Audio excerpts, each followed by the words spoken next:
Assalamualaikum warahmatullahi wabarakatuh. Bismillah, alhamdulillah, wassalatu wassalamu ala rasulillah Sayyidina wa maulana Muhammadin wa ala alihi wa sahbihi ajma'in, amma ba'd. Para jamaah yang sangat saya muliakan, pertama-tama marilah kita selalu aturkan rasa syukur kita kepada Allah Subhanahu wa taala. Pagi yang insyaallah mubarakah ini kita masih diberi kenikmatan, sehat, Islam, iman, sehingga kita bisa melaksanakan perintahnya, yaitu sholat subuh berjamaah. Mudah-mudahan setiap langkah kaki kita mendapatkan ampunan dari Allah Subhanahu wa taala, meninggikan derajat kita di sisi Allah Subhanahu wa taala, dan mempermudah jalan kita menuju ke surganya Allah Subhanahu wa taala. Amin ya rabbal alamin.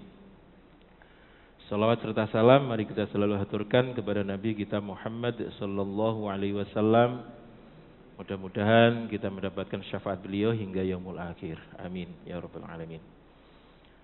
Kita ini sudah memasuki tahun Hijriah, tahun pinten, Pak? 1448. Kemarin usia Nabi ini pinten? Waktu wafat. Pinten, Pak? Masih ingat? 63. Sayyidina Umar 63. Sayyidina Abu Bakar 63. Sayyidina Utsman 82-an. Oke. 84 atau 82. Sayyidina Ali 63 juga. Dari 4 khalifah ini yang sama itu 3. Sayyidina Abu Bakar, Sayyidina Umar, Sayyidina Ali ini sama dengan Nabi, 63. Sayyidina Utsman 80-an sekian gitu. 84 kalau tidak salah. 82, 84. Jangan pilih putih. Pilih Sayyidina Utsman. Monggo wis. Masya Allah. Jadi usia itu 63 itu tahunnya Hijriah, Pak. Kalau Masehi mungkin lebih sedikit. Sebab setiap tahun itu selisihnya 11 harian, 11 hari. Sehingga di suratul Kahfi itu ada kalimat apa? 300 tahun, nggih, salah samiah wasdadu tis'a. Wasdadu tis'a, dan tambah 9 tahun. Sehingga setiap 100 tahun itu selisihnya 3 tahun. Nggih. Maka di surat Kahfi itu kalimatnya salah samiah wasdadu tis'a. 300 tahun tambah 9 tahun. Kalau dihitung Masehi 300 tahun. Ashabul Kahfi itu tidurnya 300 tahun. Kalau dihitung Masehi. Kalau dihitung Hijriah 309 tahun. Masya Allah, Al-Quran luar biasa, Pak. Hal-hal detail itu diperhitungkan. Baik, sekarang kita kembali untuk membahas tentang pengangkatan Sayyidina Utsman ibnu Affan sebagai khalifah yang ketiga. Musyawarahnya kemarin berapa hari, Pak? 3 hari, full 3 hari. Hari keempat harus sudah bisa memilih khalifah. Maka di hari ketiga itu namanya mengerucut pada 2 orang. Sinten kalau ini? Sayyidina Utsman dan Sayyidina Ali. Ini hari ketiga. Hari ketiga malam masih mengerucut 2 orang. Sayyidina Utsman dan Sayyidina Ali. Lalu Abdurrahman bin Auf ini meminta pendapat dari Sayyidina Ali dan Sayyidina Utsman. Wahai Ali, jika saya tidak membaiatmu, maka siapakah yang pantas dicalonkan sebagai khalifah? Jawabannya Utsman bin Affan. Utsman bin Affan. ketika Utsman ditanya juga demikian. Jawabannya demikian. Wahai Utsman, andaikan saya tidak membaiatmu, maka siapakah yang paling pantas untuk dicalonkan sebagai khalifah? Jawabannya adalah Ali bin Abi Thalib. Masya Allah. Sekali lagi mboten yo ojo aku wae. Ini calon presiden lho Pak nggih. Nek calon RT ngoten mau aku. Takoki mau aku. Calon presiden nih Pak. Ditanya begitu ya jawabannya. Nah, setelah mendapatkan jawaban yang tegas bahwa memang kandidat ini yang paling cocok, yang paling tepat pada waktu itu kalau enggak Sayyidina Utsman ya Sayyidina Ali. Lalu Abdurrahman kemudian bermusyawarah kepada orang-orang yang lebih luas. Kemarin kan 6 orang yang musyawarah Pak. 6 orang mengerucut menjadi 3 orang.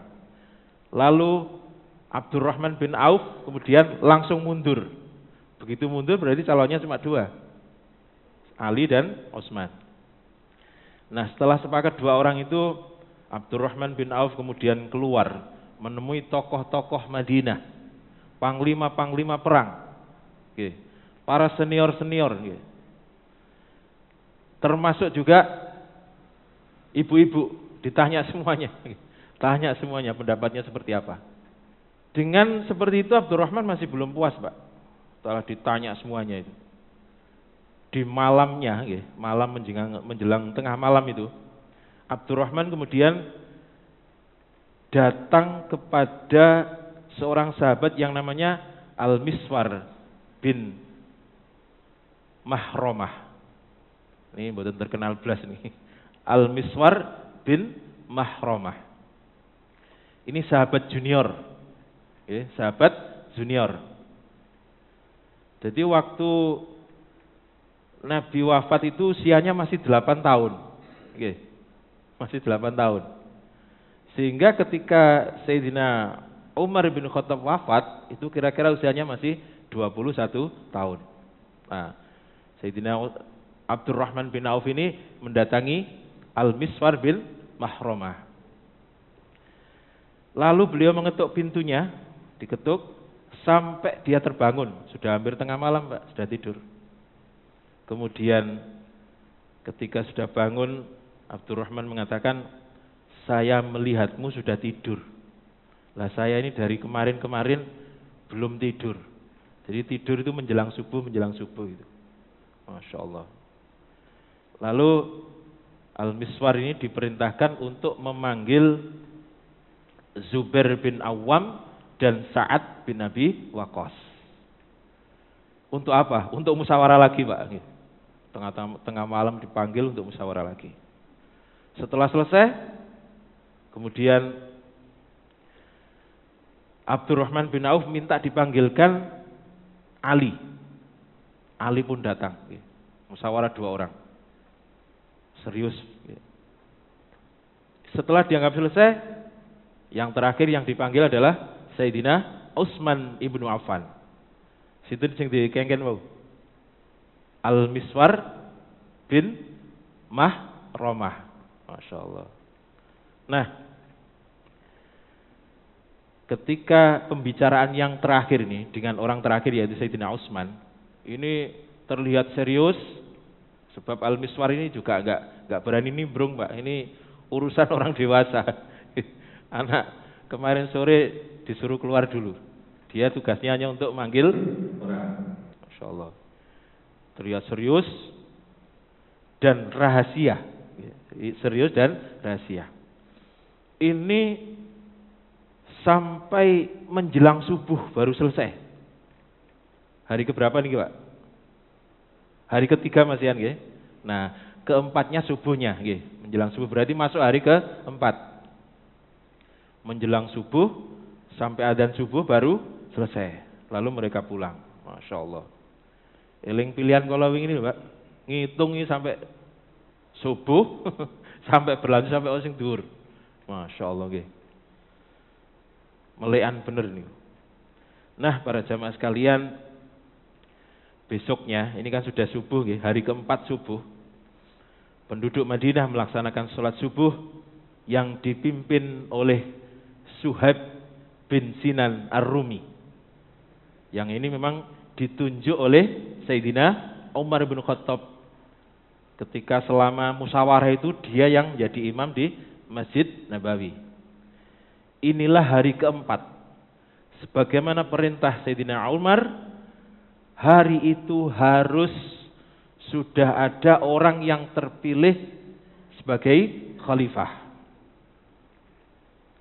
Inilah hari pembayatan yang bertepatan dengan hari terakhir bulan Zulhijjah tahun 23 Hijriah. Ya, tahun 23 Hijriah. Yang bersamaan dengan 6 November. Masya Allah, ini sejarah luar biasa, Pak.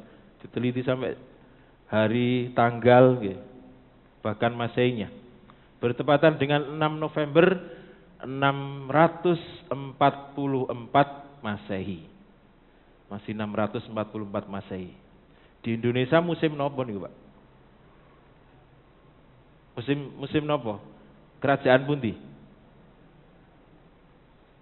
Kutai Kartanegara mungkin, Pak, ya? Di Kalimantan ini.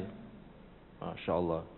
6 November 644 Masehi. Abdurrahman bin Auf, setelah subuh itu datang membawa atau memakai serban pemberian dari Rasulullah SAW.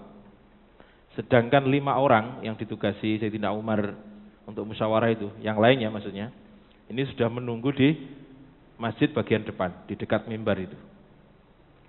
Lalu Abdurrahman bin Auf kemudian meminta seluruh tokoh-tokoh Madinah, kemudian para gubernur yang kebetulan berada di Madinah, ini untuk hadir di masjid dalam rangka pembaiatan Sayyidina Utsman ibn Affan sebagai khalifah. Di antaranya adalah Muawiyah. Muawiyah gubernur putih, Pak? Syam, ya. Muawiyah itu gubernur Syam. Kemudian ada Umar bin Sa'ad, gubernur Homs. Kemudian ada Amr bin As, gubernur Mesir. Nah, ini terkenal, Amr bin As, Mesir. Jadi saat itu mereka baru saja membersamai Sayyidina Umar untuk naik haji, ya. Sehingga mereka kemudian setelah haji menemui Sayyidina Umar dan kebetulan ada musibah itu. Jadi mereka tetap berada di Madinah. Masya Allah, ya. Nah, para jamaah sekalian, setelah semuanya berkumpul, Abdurrahman bin Auf kemudian bersyahadat, lalu mengatakan pendahuluan itu, alhamdulillahirabbil alamin dan seterusnya. Amma ba'd, wahai Ali. Yang pertama yang disapa adalah Sayyidina Ali. Aku telah memperhatikan kondisi banyak orang. Saya sudah menanyai banyak orang, termasuk ibu-ibu juga saya tanyai. Aku tidak melihat mereka berpaling dari Utsman. Oleh karena itu, janganlah engkau memberi jalan untukmu. Tahu maksudnya, Pak? Sudah jalanmu diputus saja. Andaikan engkau punya keinginan untuk menjadi pemimpin, maka tutup jalanmu itu dulu. Tutup jalanmu dulu. Lalu Abdurrahman mengatakan kepada Sayyidina Utsman, wahai Utsman, aku membaiatmu atas dasar sunnatullah. Sunnatullah itu kalau sekarang namanya apa, Pak? Kalau di Indonesia kan? Kenapa? Kalau dalam bahasa Inggris namanya law of attraction. Law of attraction. Hukum alam. Sunnatullah itu hukum alam. Kalau begini ya, begini ya. Itu namanya hukum alam. Sebab akibat. Jadi aku membaiatmu atas dasar sunnatullah. Ya memang engkau ini pantas menjadi pemimpin. Namanya sunnatullah itu hukum alam. Kemudian sunnah Rasulnya berdasarkan dalil-dalil yang pernah disampaikan Nabi, keutamaan-keutamaan yang pernah disampaikan Nabi, tentang Sayyidina Utsman ibnu Affan. Dan yang kedua adalah sunnah kedua khalifah sebelummu. Kalau yaitu Sayyidina Abu Bakar dan Sayyidina Umar. Berdasarkan omongan-omongan dua orang ini, siapa kira-kira yang pantas setelah kedua orang ini? Lalu Abdurrahman bin Auf membaiat Sayyidina Utsman bin Affan dengan cara berjabat tangan. Baiat niku napa, Pak? Baiat niku sumpah setia, nggih. Baiat itu sumpah setia. Jadi kalau konteks Indonesia itu memilih itu bukan baiat, nggih. Memilih belum tentu yang mereka jadi itu yang kita pilih. Sehingga itu bukan namanya bukan baiat. Baiat itu langsung ya, saya bersumpah untuk setia. Maksudnya setia itu apapun yang engkau perintah dan engkau larang, kecuali melanggar agama dan negara, maka saya akan laksanakan. Itu namanya baiat. Jadi sumpah setia dengan cara berjabat tangan. Lalu orang kedua yang berjabat tangan adalah Sayyidina Ali bin Abi Thalib. Kemudian diikuti oleh seluruh orang yang hadir di masjid saat itu. Maka dengan demikian Sayyidina Utsman bin Affan telah resmi menjadi khalifah yang ketiga setelah Sayyidina Abu Bakar dan Sayyidina Umar bin Khattab. Di usia yang ke-70, Pak. Ya. Jadi kalau kemarin ada wakil presiden yang usianya sudah tua, sinten, Pak? Yai Ma'ruf Amin. Nah, itu ada contohnya, Pak. 70. Atau ada yang mengatakan 71 sampai 72. Sudah sepuh, tetapi diangkat menjadi khalifah atau presiden. Masya Allah. Nah, para jamaah sekalian, sekarang kita akan membahas riwayat-riwayat yang menunjukkan bahwa Sayyidina Utsman memang benar-benar pantas menjadi seorang khalifah. Ada beberapa, banyak Pak itu, ada macam-macam. Saya ambil dua saja riwayatnya. Yaitu yang pertama dari Abu Musa al-Asy'ari, beliau mengatakan bahwa sesungguhnya Nabi Muhammad pernah masuk ke suatu tempat, lalu beliau menyuruhku untuk menjaga pintu. Kemudian datang seorang laki-laki yang meminta izin kepadaku untuk masuk. Setelah saya sampaikan, beliau mengatakan, izinkan dia masuk dan berilah dia berita gembira tentang surga. Dan orang yang meminta izin masuk itu adalah Sayyidina Abu Bakar.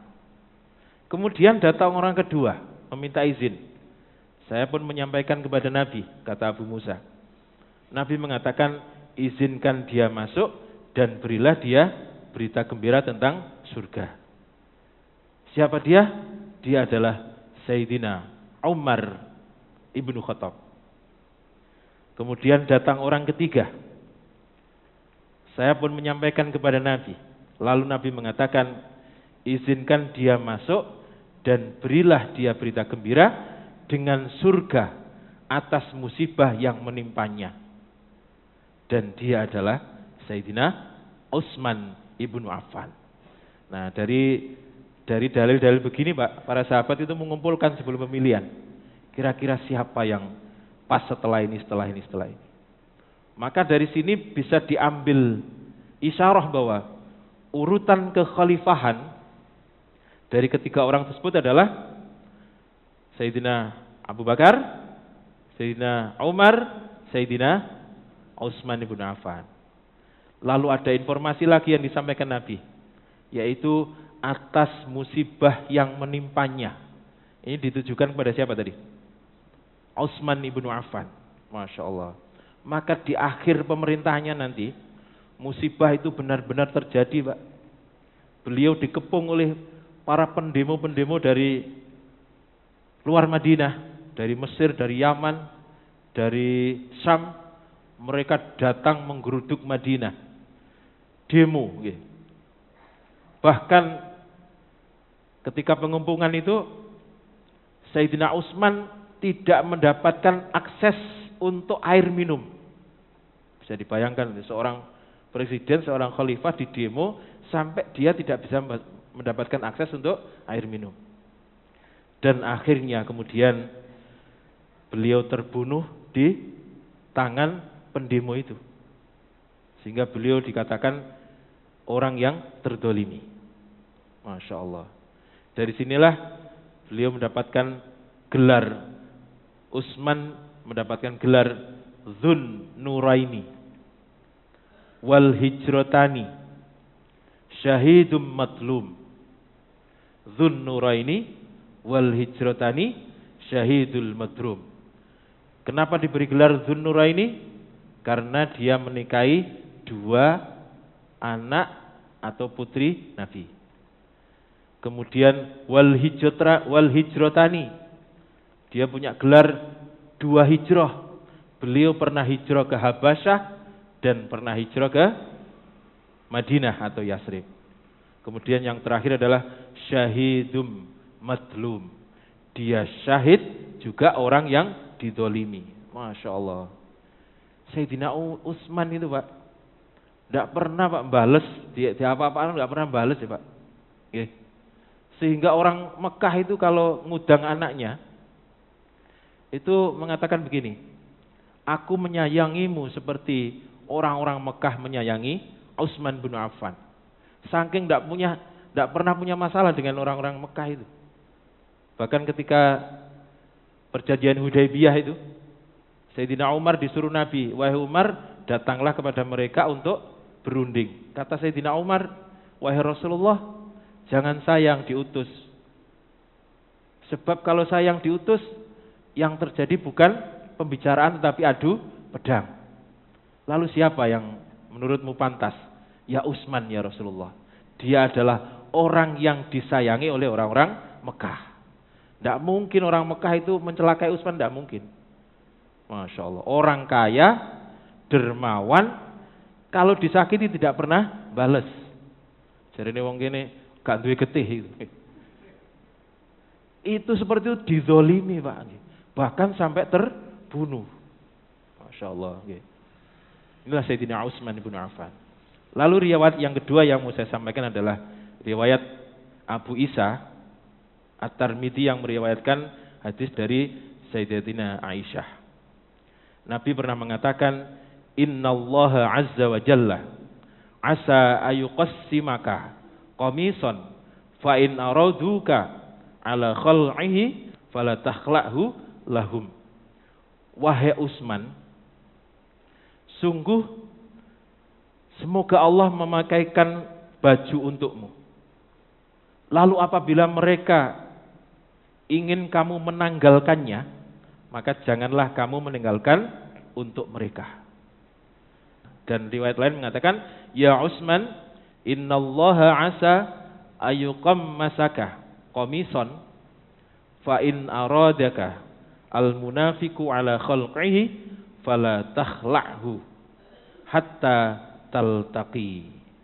Wahai Utsman, sesungguhnya Allah mungkin akan memakaikan kepadamu sebuah baju. Jika orang-orang munafik menginginkan agar engkau melepaskannya, maka janganlah engkau lepas hatta talqani, sehingga engkau menemui aku.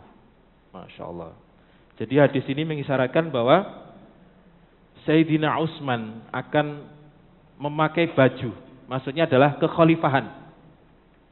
Sayyidina Utsman akan menjadi khalifah, lalu akan didemo oleh orang banyak yang menginginkan Sayyidina Utsman untuk turun dari khalifah.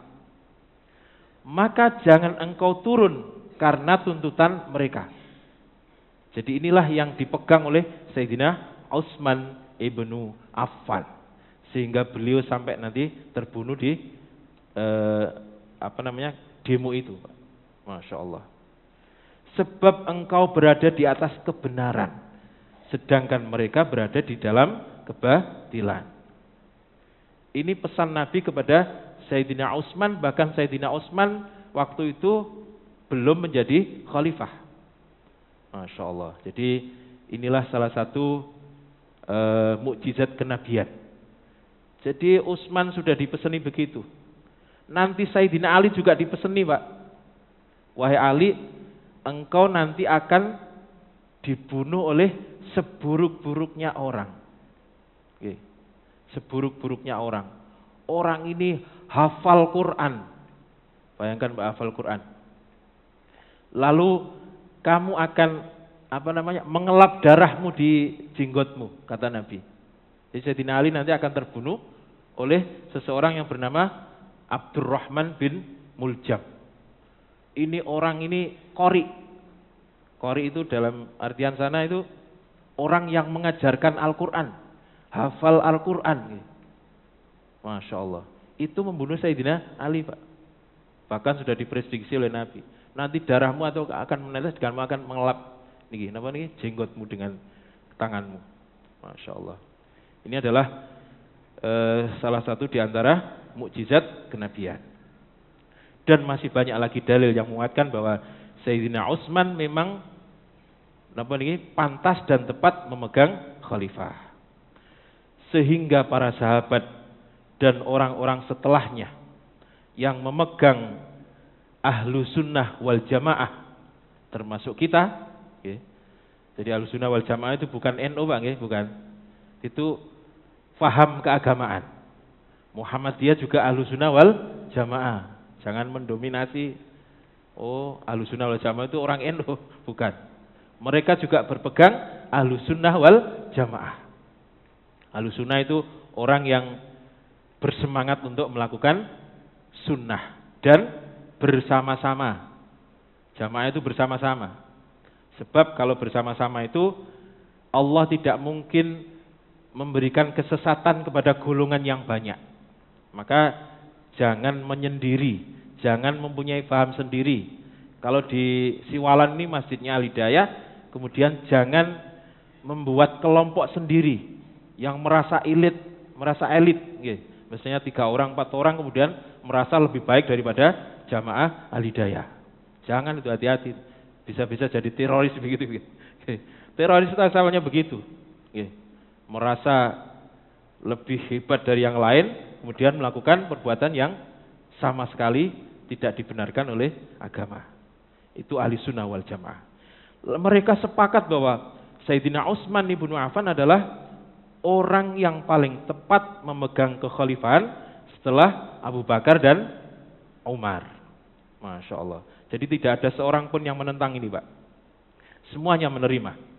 Dan dia adalah manusia yang terbaik setelah Nabi, Abu Bakar dan Umar.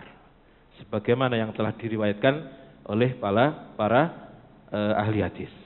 Lalu bagaimana kebijakan daripada Sayyidina Utsman ketika memimpin akan kita bahas pada pertemuan yang akan datang. Demikian, kurang lebih mohon maaf, mudah-mudahan manfaat. Wassalamualaikum warahmatullahi wabarakatuh.